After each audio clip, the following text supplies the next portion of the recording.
औज़ुबिल्लाहि मिनश्शैतानिर्रजीम बिस्मिल्लाहिर्रहमानिर्रहीम अस्सलामु अलैकुम वरहमतुल्लाहि वबरकातुहू।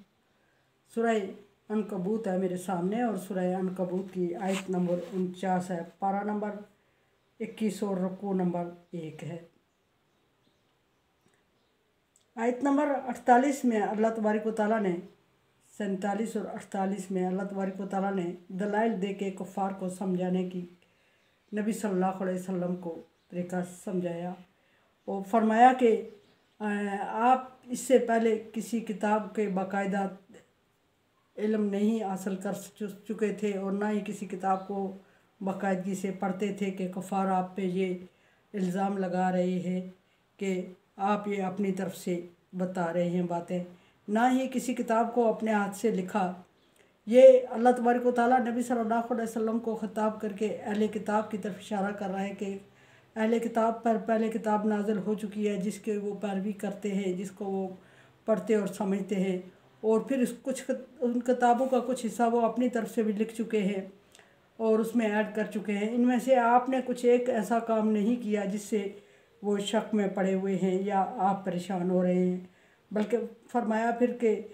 बातिल प्रस्त लोग ही शक करते हैं और शक भी झूठा कर रहे हैं।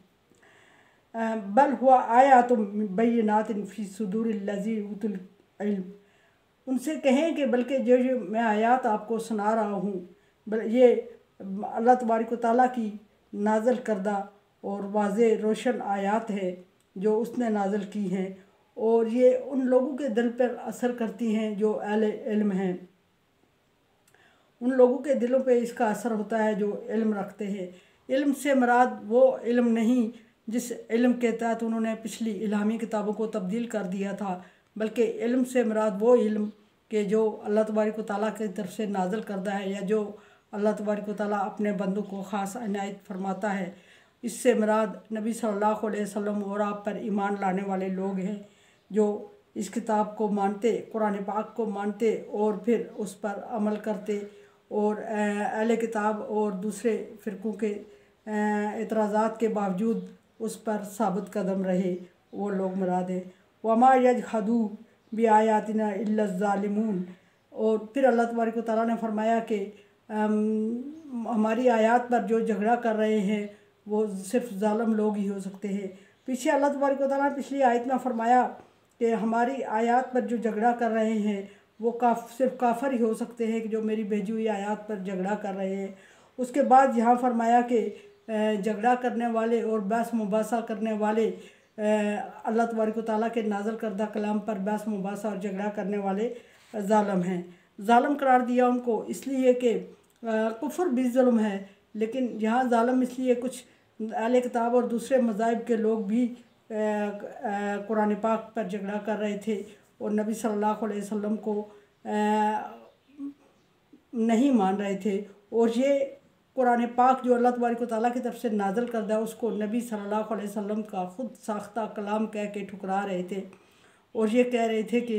ये अल्लाह की तरफ से नाज़िल करदा नहीं है। तो नबी सल्लल्लाहु अलैहि वसल्लम को अल्लाह तबारक व तआला ने ये फरमाया कि आप अगर पढ़े लिखे होते, पहले किसी किताब के पैरो होते, जैसे तौरात, इंजील और ज़बूर नाज़िल हुई, उनके आलम होते, तो फिर ये बात ये करते कि इसकी अपने बनाया हुआ कलाम है, तो फिर मानने की बात थी किसी हद तक। इसलिए कि आप पढ़े लिखे और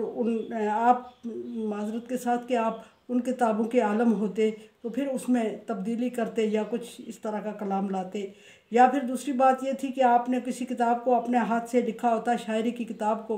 तो फिर ये इस तरह की बात करते तो ये कहना इनका ज़ेब देता था कि कह रहे हैं, किसी सबूत के तहत बात कर रहे हैं, जब इनके पास एक सबूत भी मौजूद नहीं है। ना आपने किसी किताब को बाकायदगी से इस तरह पढ़ा और ना ही किसी किताब के कुछ हिस्से को अपने हाथ से लिखा, ना ही इससे पहले आपने शायरी की कोई किताब लिखी, तो फिर अगर ये इस तरह की बात कर रहे हैं तो ये बहुत बड़े ज़ालिम हैं। और ज़ालिम इस वजह से हैं कि दुनिया में अल्लाह के कलाम को, अल्लाह के नबी को ठुकरा रहे हैं और आखिरत में इसके बदले में इन पर ख़ुद जुल्म किया जाएगा, तो उस जुल्म का सबब ये ख़ुद बन रहे हैं। वरना अल्लाह तबारक व तआला ने फरमा दिया कि लैसा बिज़्ज़ल्लामिन आबिद लिल आबिद, अल्लाह अपने बंदों पर जुल्म नहीं करता, वलाकिन कानू अनफुसहुम यज़लिमून, लेकिन वो अपने आप पर ख़ुद जुल्म कर रहे हैं। दूसरी जगह फरमाया कि मा कान अल्लाहु यज़लिमहुम, अल्लाह ऐसा नहीं है कि अपने बंदों पर जुल्म करे, लेकिन वलाकिन कानू अनफुसिहिम यज़लिमून, वो अपने आप पर खुद जुल्म किए जा रहे होते हैं। यहाँ फरमा दिया कि कुरान पाक का इनकार करने वाले जालिम हैं। पिछली आयत में फरमाया कि काफिर हैं। वकालू लौला उनजिला अलैहि आयातुम मिन रब्बिही, वो कहते हैं कि नबी सल्लल्लाहु अलैहि वसल्लम को कि अल्लाह तबारक व तआला ने अगर इसको पैगम्बर बना के भेजा था तो इसके साथ कोई निशानी क्यों नहीं नाजल फरमाई। कुछ ने कहा कि ये फरिश्ते क्यों नहीं इसके साथ उतरे, कुछ ने कहा कि इसके लिए आसूदगी के लिए कोई माल मता अल्लाह तबारक व तआला ने क्यों नाजल नहीं किया, कुछ ने कहा कि ये मुश्किल में क्यों डला हुआ है इस तरह, अगर ये पैगम्बर है तो अल्लाह इसके साथ आसानी क्यों नहीं कर रहा है। कुछ ने कह दिया कि ये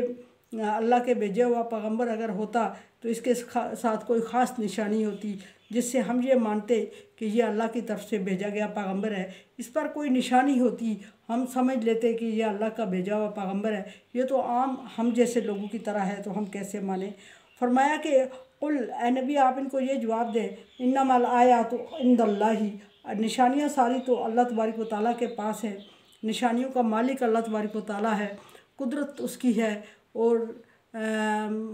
हाकमियत उसकी है, हुक्म उसका है। और जो कलाम नाज़िल हुआ है मुझ पर, जो मैं आप लोगों को पढ़ के सुना रहा हूँ, ये कलाम अल्लाह तबारक व तआला का है। यानी आप सल्लल्लाहु अलैहि वसल्लम को हुक्म दिया गया कि आप उनके सामने अपने आप को उस तरह बयान करें जो आपकी हैसियत है, कि आप एक इंसान हैं और इंसान वो हैं जिसको अल्लाह तबारक व तआला ने तमाम इंसानियत से फजीलत और फ़ौक़ियत दी और आप पर कुरान पाक नाज़िल फरमाई। और आप ये जो निशानियाँ मांग रहे हैं, इस निशानियों ये तो अल्लाह तबारक व तआला इसका अहल है और अल्लाह तबारक व तआला के पास पाई जाती हैं। इन निशानियों का होना या इन निशानियों का इनको दिखा देना एकदम, ये आपके बस की बात नहीं है। ये कुदरत कामला जिसके पास हो उसी के बस की बात है, और कुदरत कामला का मालिक अल्लाह तबारक व तआला है, आप भी नहीं है। फिर आप सल्लल्लाहु अलैहि वसल्लम को हुक्म हुआ कि आप इनसे कहें निशानियों का मालिक अल्लाह तबारक व तआला है और सारी निशानियाँ उसके पास मौजूद हैं, वक्त आने पे आपको दिखा भी देगा। फिर फरमाया कि इन्नमा अना नज़ीर मुबीन, मैं तो सिर्फ़ अल्लाह तबारक व तआला का पैगाम सुनाने के लिए और खुलम खुला आपको वाज़े करके कलाम सुना के फिर ना मानने पर अल्लाह के अज़ाब से डराने वाला हूँ। मुझे तो जिस काम के लिए भेजा गया मैं वही करूँगा। यानी अल्लाह तबारक व तआला का कलाम आपको वजाहत के साथ समझाऊँगा, सुनाऊँगा, और उसके बाद मानने वालों के लिए खुशखबरी जो अल्लाह तबारक व तआला ने मुझे दिया वो आपको बताऊँगा। और अगर नहीं मान रहे हैं तो आपको अल्लाह के अज़ाब से डरा के मनवाने की कोशिश करूँगा, और इसके अलावा मेरे पास कुछ इख्तियारात नहीं है। यहाँ ये भी एक इल्म हमारे सामने आता है, जो लोग किसी नबी वली या किसी दूसरे तीसरे को समझते हैं कि वो गैब जानता है, तो यहाँ हमें ये वजाहत मिलती है कि गैब नबी सल्लल्लाहु अलैहि वसल्लम भी नहीं जानते। आप भी फरमा रहे हैं कि मेरी जो ज़िम्मेदारी है वो अल्लाह का दिया हुआ पैगाम पहुँचाना है, जो उसने मुझे नहीं बताया वो मैं भी नहीं बता सकता। कुरान समझे, देखे समझे और सब्सक्राइब करें और सदका जारिया में मेरा साथ दें। अल्लाह तबारक व तआला का हुक्म, ताअवनु अला बिर्रि व तक़वा, नेकी और भलाई के कामों में एक दूसरे से ताअवुन करें। सो चैनल को सब्सक्राइब, शेयर और लाइक करके ताअवुन करें। अल्लाह हाफ़िज़।